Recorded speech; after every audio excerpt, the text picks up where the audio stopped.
Gak tahu HP kenapa bang? Fakta seorang camat di Lampung yang tertangkap basah, dipergoki sembunyi di kolong meja. Seorang camat di Kabupaten Pesawaran, Lampung, diduga terlibat dalam kampanye menjelang Pilkada 2024. Pasalnya, dia tertangkap basah membawa alat peraga kampanye, APK, satu pasangan calon. Bahkan dia bersembunyi di bawah meja kerjanya saat digerebek warga. Peristiwa ini terjadi pada Jumat, 5 Oktober 2024, di kantor Kecamatan Negeri Katon. Ketua Bawaslu Pesawaran, Fatihun Najah, membenarkan adanya insiden tersebut.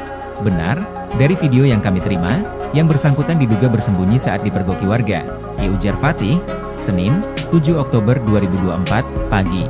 Kejadian bermula saat warga di sekitar kantor kecamatan mendapatkan informasi bahwa camat tersebut membawa sejumlah APK milik paslon tertentu.